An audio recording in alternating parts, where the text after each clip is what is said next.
morning po mga kabida, nandito po tayo sa burol po ni Mick Javin at po ni Nards Martinez. Ito po sa bisita at ngayon nga lang po ako nakapunta ulit dito. Minsan di po napadana rin po ako dito.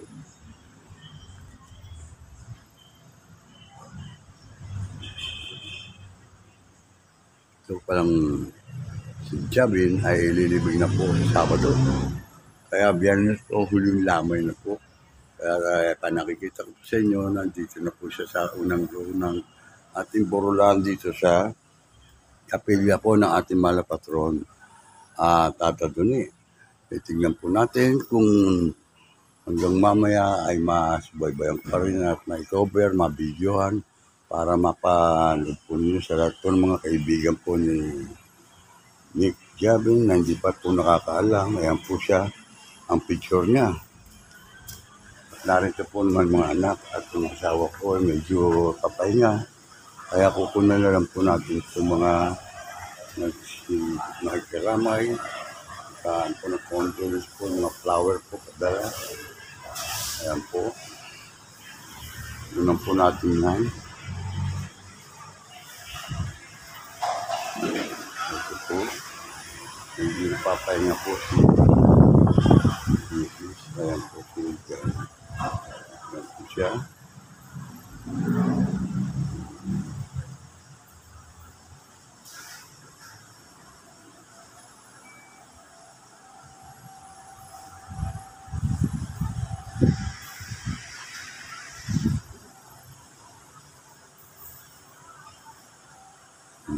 Mascot. Ayan po.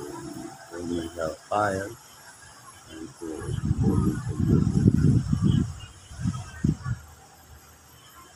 Mga pakasama na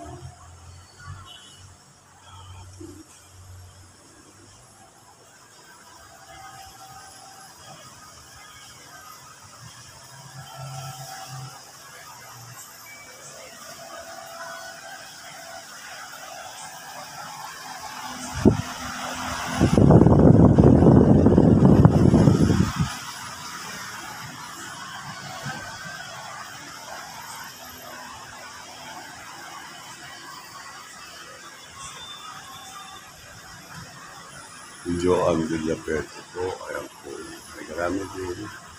Ayan po ang ayan po.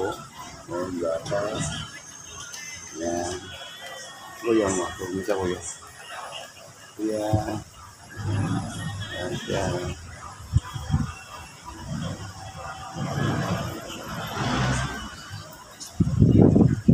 Ayan po naman sila.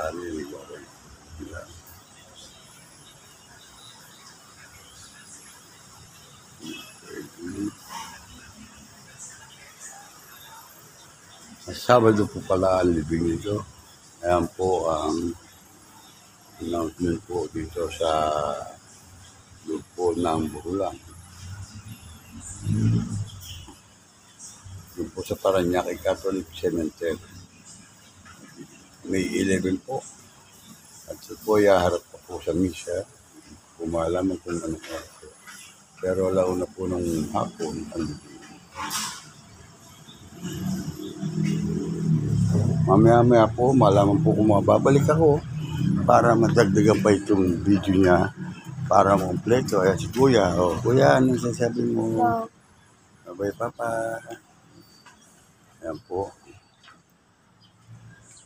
Oh.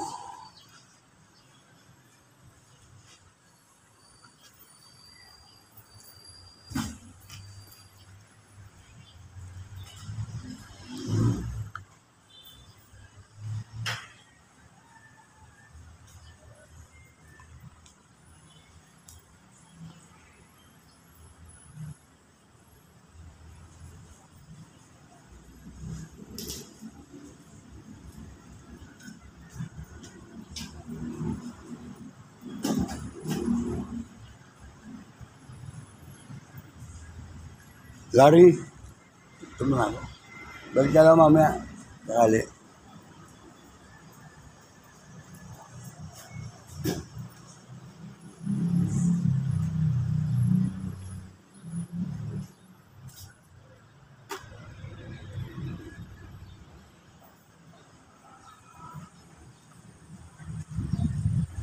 Ayan.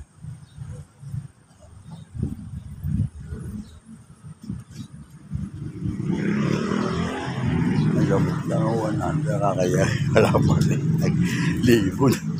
Sa dala nung ito. Pasensya na sila. Pakasakali ito. Sige, tuloy na ako. Tama na yun, siguro. Okay na, meron pa naman eh. Magandang gabi. Nandito po tayo mga kabuga sa bisita at ito ay makita muna sa drama. Tata June at sa ating po at ating po makikita sa inyo po. Punta tayo sa Santo Niño. Tayo sa Santo Niño. Kapit, kapit. Kapit. Tukunan ko ang mga bata. Okay.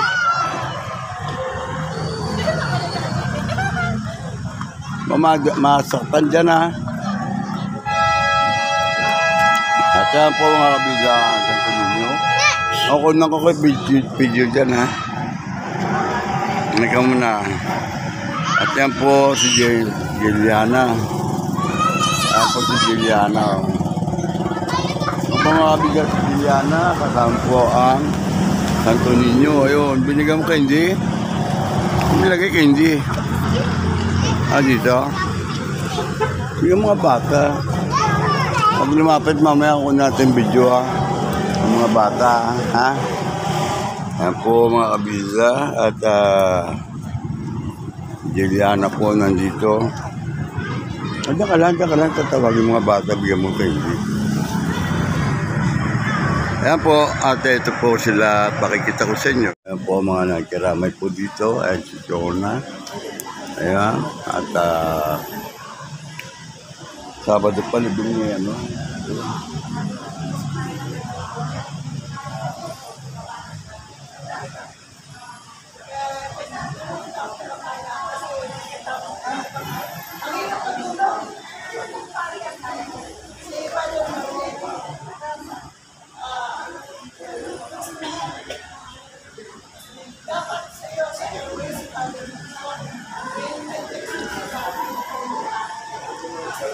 Ini sama saja dong itu ya.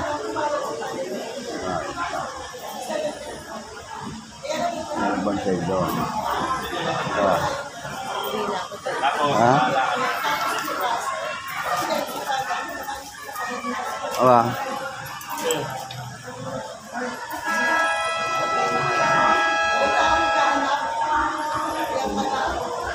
Oh.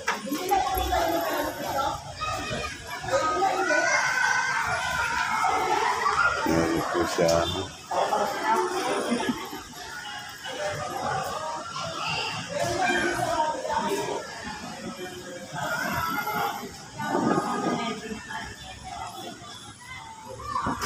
Ngayon po nagkaroon po tayo pagkakataon na makapag-video dito sa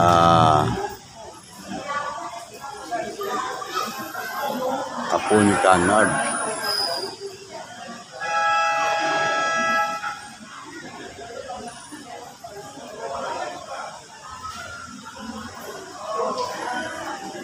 Para mga picture na pinapakita.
Bata pa, ano ko, condolence.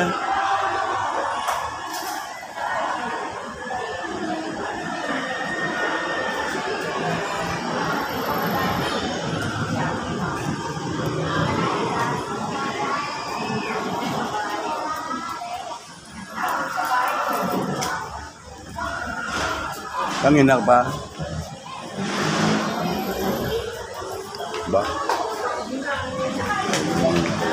Oy, huwag mong takbuhan.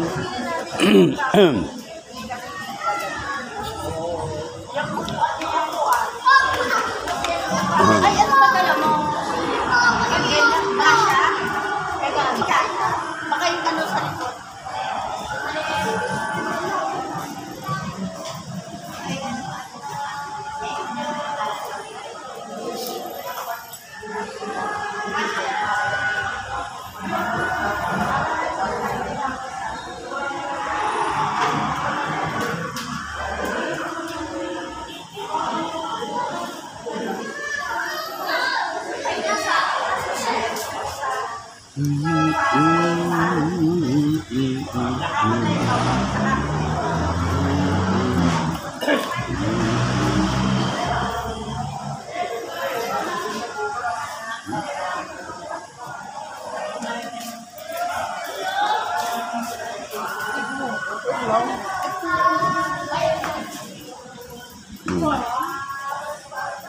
Okay.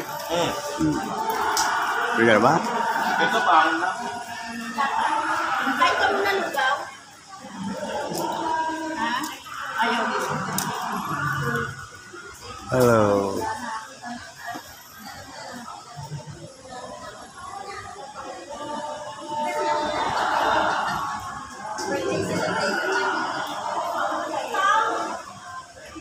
Hindi din naman. Ayan po.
Kakain ko lang.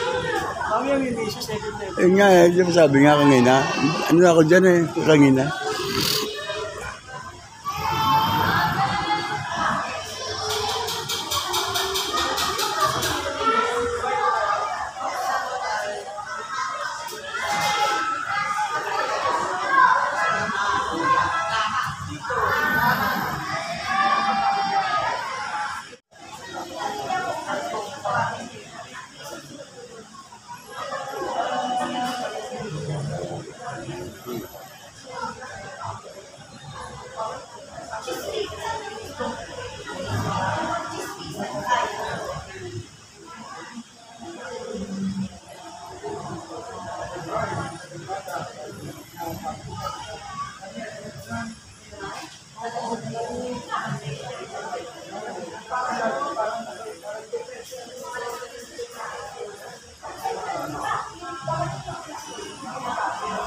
Okay.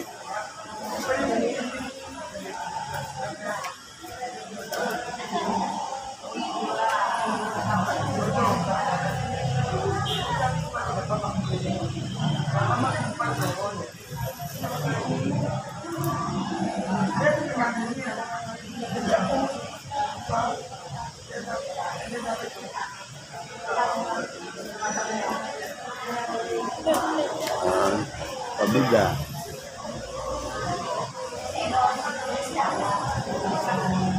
Hindi pa naman kung sa misa, kung sa natin may kameran.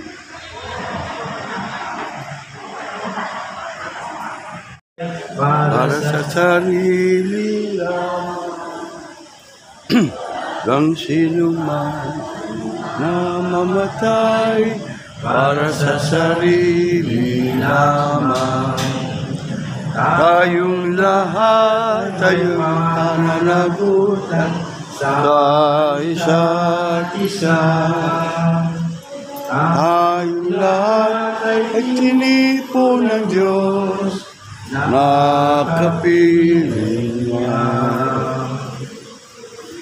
Simulan po natin ang ating banal na pagdiriwang sa ngalan ng Ama at ng Anak at ng Espiritu Santo.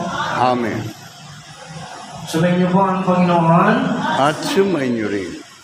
So mga kapatid, ating pong samahan ang ating pong dalisay na panalangin. Ang kapatid natin tinawag ng Lord. Ngayon din po, sama natin sa ating mga dasal, mga naulila, ang mga bata po, yung mga chikiting Lumig, Jabin, Jabi. Kung tanggap nila ng maluwag sa kalooban ang kanyang pong pagpanaw.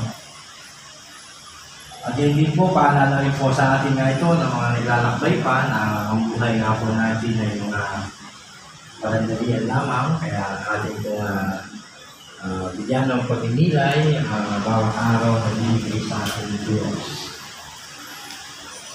Pogi. Kaya. So mga kapatid, Umot. ating po ng susahin ng ating mga sarili, aminin kung meron tayo ating pagmamalabis o pagkakulang. At hindi po natin ang unang pag-umin sa ating mga kailangan, sa ating kailangan po na ating kapatid sa sige.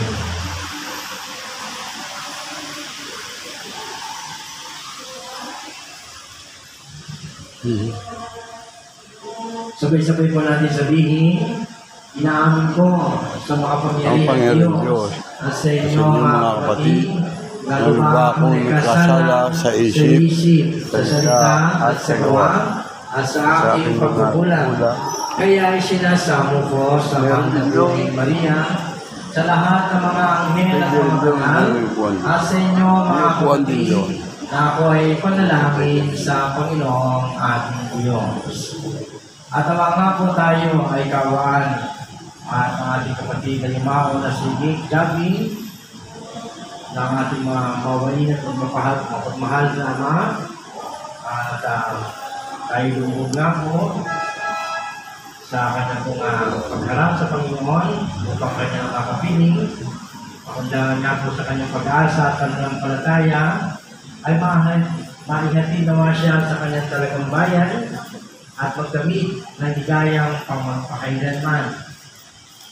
At ito hinihiling namin sa pamamagitan pa rin Yesu Cristo, kasama ng Espiritu Santo, magpa sa walang hanggan. Amen. Tayo kayo mo po at makinig sa pagpapahayag ng salita ng Diyos. Anay mawala. Hindi mama. Anay mawala.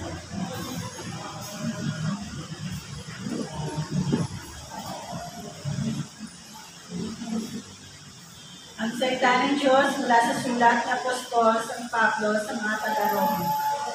Mga kapatid, kung ang Diyos ay panig sa atin, sino ang laban sa atin? Hindi niya nagtagid ang sarili ng anak, kundi binigay para sa ating lahat. Kung naipagkaloob niya sa atin ang kanyang anak, hindi ba niya ipagkakaloob sa atin ang lahat ng bagay kasama ng kanyang anak? Sino ang mag-aaral ng sakdal laban sa mga hinilang ng Diyos? Gayong ang Diyos ang nagpapawalan sala sa kanila. Sino nga ang nahato ng kaparusahan? Si Kristo Jesus ba ang nasa kanan ng Diyos? Siya pa nga ang namatay at muling bumuhay. At ngayon, namamagitan para sa atin. Sino ang makapaghiwalay sa atin sa pagmamahal ng Kristo? Ang paghihirap ba, ang kapagyatian, ang pag-uusip, ang gutom, ang kahubaran, ang pangan o ang taba? Hindi. Ang lahat ng ito ay kaya-kaya natin pagtagumpayan sa pamamagitan niya na nagmamahal sa atin. Sapagkat nabibigyan ko ang kamatayan ng buhay, ang mga anghel, ang mga bagay sa kanya, ang mga bagay na darating, ang mga kapangyarihan, ang kataasan, ang kalaliman, o ang alam, anumang lalaki ay hindi makapag-iwalay sa amin ng pag-ibig ay nadaraan natin sa pamamagitan ng Kristo sa ating Panginoon. Ang magsalita ng Diyos. Salamat sa Diyos. Noong aking mahal, panalangin ko ay pakinggan. Ang naming mahal, ang naming pagpahinggan. Bigyan mo ako po ng aking dalangin. Sapagkat katulog, kaya't ako'y hindi. Itong iyong lingkod, huwag mo nang samukin. Magig mo ng lahat, kami ay sa layo. Ang namahal, walang pagpahinggan. Araw na ipas ang kanina, at naalala ang iyong ginawa. Sa aking isipay, lumulukot na bigla. Ako ay tumalangin at taas ang kamay. Parang lupa ang diwa ko. Walang pagpahinggan. Nawala ng lahat ang aking pag-asa. Kaya naman, doon, ako'y bigyan mo na. Ako ay pasa sa iyo nagtiwala na kung inumagay, pagkukulita yung pag-ibig mo na lubang niya. Ang naming mahal, walang pagpahinggan. Ikaw ang aking Diyos. Ako ay turuan na aking nasunod ang iyong kalooban. Ang Espiritu ng pagtanglaw sa aking paglakad sa likas na daan. Panginoong ang mahal, panangalang ko'y pakinggan.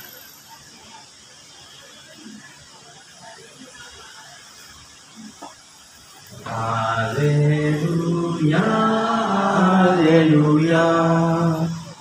Bigkain mo, Doon nakikinig ako sa iyong mga salita. Hallelujah, Hallelujah, Hallelujah.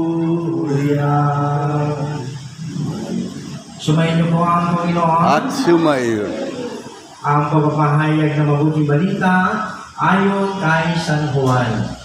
Kapuri sa iyo.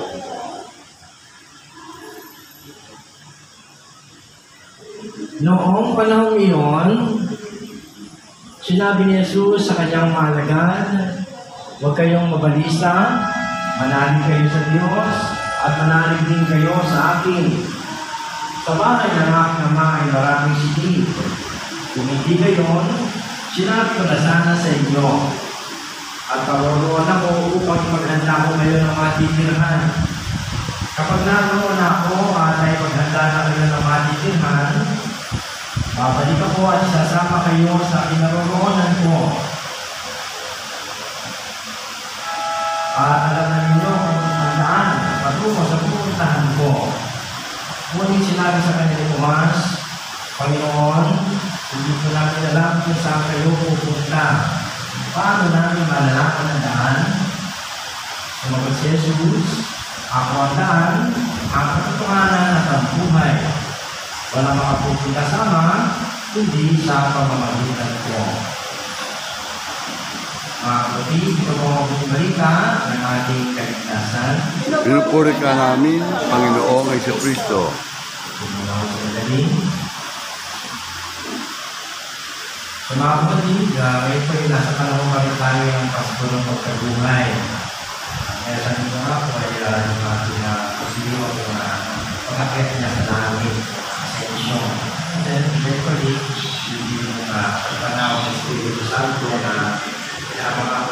Diyos na kahit na ako'y physically hindi niya nakikita, pero papadala pa siya ng isang pagbabae at ginako yung Espiritu Santo. So mga kapatid, ito nga po ating buhay paglalakbay ay mahirap na buhay ni Lord hanggang hindi po siya sinasabi na hindi po ito yung sinasabing muli ng pagbabalik sapagkat pagamat si Jesus ay nagbukas na ng langit pero hindi ibig sabihin noon ay tapos na ang ating paglalakbay. Tayo po ay sa mga yung sa langit para sa mga nauna lang na namatay sa grasya ng Panginoon at itong narating yung mga future na matapos siyang umakyat sa langit ay tayo naman ang mga naglalakbay pa ay ngayon ay tayo ay pupunta nga babalik sa Ama na nakabukas nga ang langit para po sa mga hinirang ng Diyos.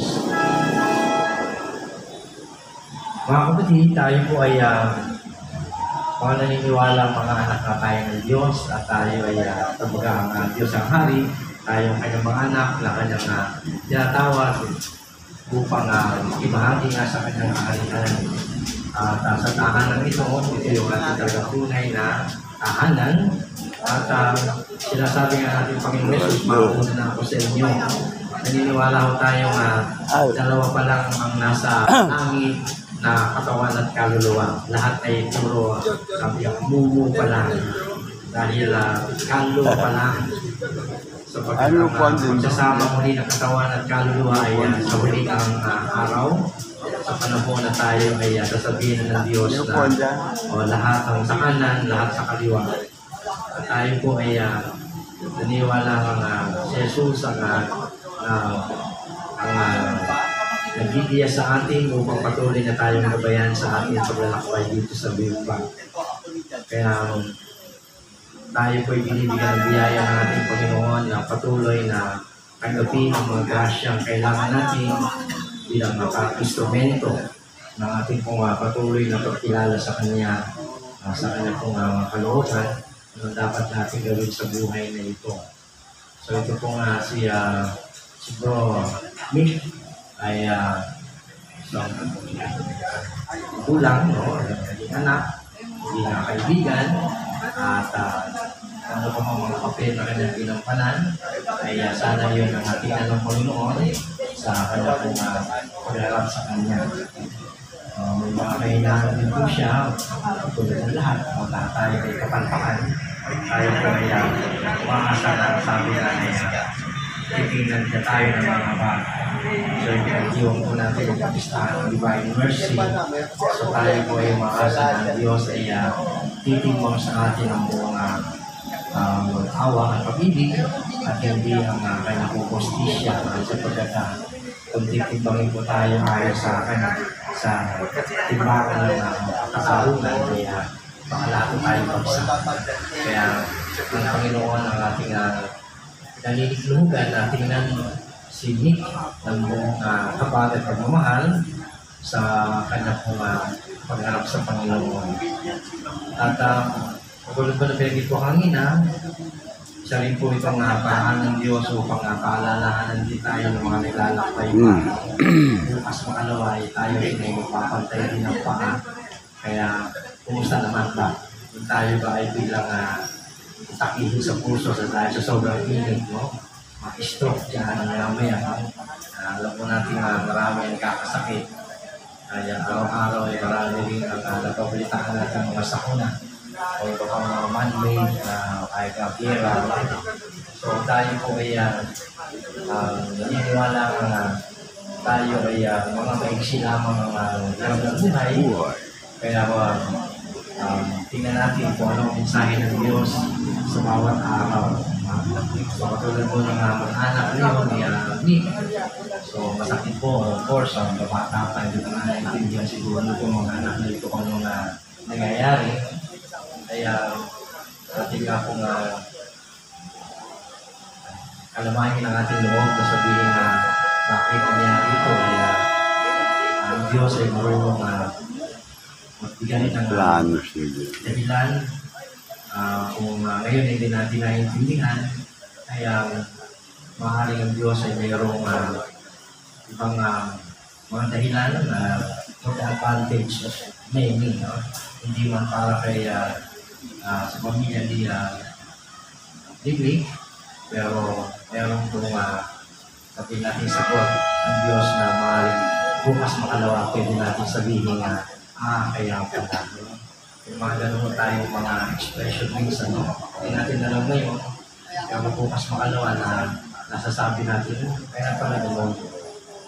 Meron kung nakatago wisdom si Lord sa mga ganitong pangyayari na itatanong natin na hindi natin ngayon matalos ano bang mensahe. So pagkasal nga po natin na naiwan ay maging matatag sa matinding pagsubok nito at hindi na katatatag nila sa pagharap sa hinaharap. At hindi po para sa atin yan, pero po na napaka sabi nga naman nasa sasakyan na fragile not perishable, not delay. Tayo po ay natin ay napaka-sensitibo, kaya tayo laging pinag-iingat. So, hindi lamang pag-iingat na physical, kundi pag-iingat na tayo ay habang tayo nagiging sensitive, habang tumatagal ay mas nagiging hawig tayo sa kalooban ng Lord. So, pagkat tayo nga ito tinatawag natin na sariling Kristyano, ibig sabihin ay mga tagasunod tayo ni Kristo na tayo sa bawat pag-iisip na pagsasalita o pagkilos ay masasalamin na Kristyano yan. Pagka-Diyos yan. Ito po nakatagal na makaka-inspire sa ating mga kapatid upang tayo man ay hindi man natin alam, pero sa bawat katagayan na inspirasyon na yan na makakaroon ng impact sa ating kapwa ay last point sa ating sa lahat ng Panginoon. At yun po na maganda na habang tayo tumatanda, tayo ay kahit na hindi tayo tumanda katulad niyo, sana ay dahil pagmamalaki niya sa Diyos na natin tumahalap ang Lord at natutuloy naman ako mahalin. At yun po maganda maging malaki sa harap ng Panginoon sapagkat ang Panginoon ay sabi ng Diyos ay pag-ibig na sino mga ibigin ay nasa Diyos. At kapag tayo na ay nasa kanyang diwa, ay tayo makakaasang na tayo mapapasulti ng Diyos sapagkat sino mga ibigin lamang na nakakapasok sa karya ng pag-ibig sapagkat ang Diyos ay pag-ibig. At ating pong ipagdasal din ng mga tao na mga nagulimihanan na sana ay tayo ay manatiling ang sa Diyos. Yung ating pagdarasal, yung ating kalilimutan, yung ating vitamins araw-araw. Kung tayo nag-food supplement, kung tayo meron tayong mga kung ano-anong multivitamins para sa ating malusog na pangatawan, kaya magkaroon din tayo ng spiritual supplement. Which is, matuto tayo na magpag-usap sa Diyos kahit na hindi mahaba. Pero yung mga personal natin na makipag-usap sa Diyos upang makita natin, marinig natin ang kalooban ng Diyos sa bawat araw na natin. Pag-ising sa umaga o bago matulog ay mag-ising sandali na makipag-usap sa Panginoon. Kaya tayo po ay makatulong ng mahimbing at mapising ng mga mayroong high hopes sa pagkilos sa mga hapon. At kung ano mga oras na tayo tawagin ni Lord, ay doon tayo sa silid na sinasabi na nihanda ng Panginoon sa mga nagpagal, sa mga nagtrabaho sa buhay na regalo ng Diyos. Sinagdasal po natin si Nick na sa kanyang pagharap sa Panginoon ay tingnan ng mga Panginoon nga kailang mga marriage at kung meron na siya ng supply, diyan kung tayo papasok. Yung kanyang mamagitan ng mga giving sense. Kasi sa ano tayo lahat, small capital natin, small letter natin. Hindi katulad ng mga pinipinta kasi natin mga nasa pedestal. Tayo po ay lahat ng anak ng Diyos. Kaya we have our own open natin power to intercede on behalf of our brothers and sisters na umaharap sa Panginoon.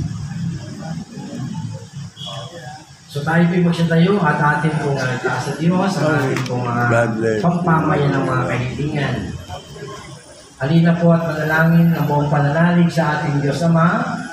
Binuhay po niyang muli ang anak niya si Kristo upang maging pagkabuhay ng lahat ng tao. Sa bawat panalangin po, sama-sama natin ito.